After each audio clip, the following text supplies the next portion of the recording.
امام حسن اور حسین بیمار ہو گئے تو حضرت فاطمہ نے منت مانگی، یا اللہ میرے بچوں کو شفا دے، میں 3 روزے رکھوں گی۔ اللہ تبارک و تعالیٰ نے بچوں کو شفا عطا فرما دی۔ اور میں سمجھتا ہوں یہ کربلا کی ٹریننگ تھی۔ روزے رکھے بچوں نے۔ کس نے روزے رکھے؟ بچوں نے۔ کس نے؟ 7-8 سال کی عمریں بچوں کی۔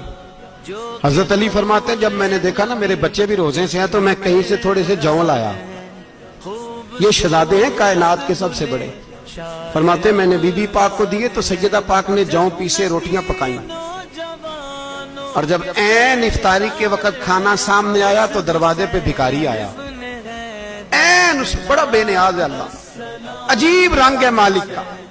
عین افطاری کا وقت جب آدمی کہتا ہے کہ فٹافٹ ہو جائے، بھکاری دروازے پہ آیا اور اس نے صدا دی، او میرے رسول کے گھر والوں، کئی دنوں سے روٹی نہیں کھائی۔ حضرت علی نے، حضرت فاطمہ نے بچوں کی طرف دیکھا تو امام حسین چھوٹے تھے سب سے، انہوں نے سب سے پہلے برتن اٹھائے کھانے والے، اور کہنے لگے اماں میں نہ دے کے آؤں۔ حضرت فاطمہ رشک کرنے لگیں، مصطفیٰ کے نواسے باہر گئے، اپنے حصے کا کھانا وَيُؤْثِرُونَ عَلَىٰ أَنفُسِهِمْ وَلَوْ كَانَ بِهِمْ خَصَاصَةٌ۔ اللہ فرماتے ہیں انہیں بڑی اشد ضرورت بھی ہو پھر بھی وہ دوسروں پہ اثار کر دیتے ہیں۔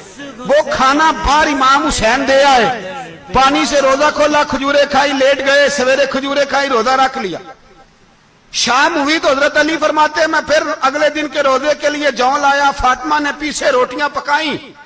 2 دنوں کی بھوک تھی پر مالک تو بڑا بے نیاز ہے، آزمانے پہ آیا تو اس رنگ میں عین افطاری کے وقت دروازے سے آواز نکلی، اور مانگنے والے نے کہا کہ بھوکا بھی ہوں اور یتیم بھی ہوں، یتیم ہوں۔ حضرت فاطمہ کہنے لگی بیٹا دیر نہ کرنا، یتیم کا پیٹ بھرنے میں دیر نہیں ہونی چاہیے۔ کھانا باہر چلا گیا، پانی سے روزہ، کھجورے۔ شہزادے ہیں شہزادے، یہ 2 جہاں کے شاہ ہیں، پاس کچھ رکھتے نہیں، 2 جہاں کی نعمتیں ہیں ان کے خالی ہاتھ میں۔ کھجور پانی سے افطاری بھی، سحری بھی، سویرے پھر اٹھے، روزہ رکھا، تیسرا دن ہے، تیسرا۔ ذرا دل پہ ہاتھ رکھنا، بچہ ایک رات بھوکا ہو تو اماں سوتی نہیں۔ اور میں کہا کرتا ہوں اماں فالج والی ہو نا، فالج والی ماں، فالج زدہ، تو آدھی رات کو اس کا بیٹا جوان کہے تھوڑی بھوک لگی ہوئی تھی، تو اماں کو رینگنا بھی پڑے تو وہ رینگ کے بھی جاتی ہے، روٹی پکاتی ہے، کہتے ہیں میرا لال بھوکا نہ سو جائے۔ اور مصطفیٰ کی بیٹی سے زیادہ بچوں سے کون پیار کر سکتا ہے؟ اور 3 دن کے بھوکے بچے، تیسرا دن آیا، بڑے حوصلے سے بی بی کہہ دیتی ہے چھوڑو ان کا تو کام ہے، یہ تو آتے رہتے ہیں، میرے بچے بھوکے، تم پہلے روٹی کھاؤ۔ لیکن میرے بھائی کربلا ایسے نہیں سجتی۔ یہ جو برگر کھا کے ناراض ہونے والے بچے ہوتے ہیں یہ میدانوں میں نہیں نکل پاتے، ان کے لیے مشکل ہوتا ہے۔ حضرت فاطمہ نے، حضرت علی نے ڈیوٹی کی، ڈیوٹی اپنے بچوں کو تیار کیا کربلا کے لیے۔ تیسرے دن جب رکھا صاحب نے کھانا تو باہر سے بولنے والا بولا کہا میں مسکین ہوں، لاچار ہوں، گھر بھی کوئی نہیں، کھانا بھی کوئی نہیں۔ امام حسین پھر اٹھے، تیسرے دن کا بھی کھانا دے دیا۔ حضرت علی فرماتے ہیں میں بچے پکڑ کے مسجد لے کے گیا، کہیں بھوک سے میرے لال گر نہ جائیں۔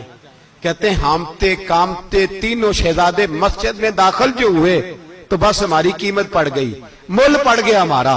کہتے ہیں مسجد میں قدم رکھا تو ایسے لگا جیسے نبی پاک ہمارا انتظار کر رہے ہیں۔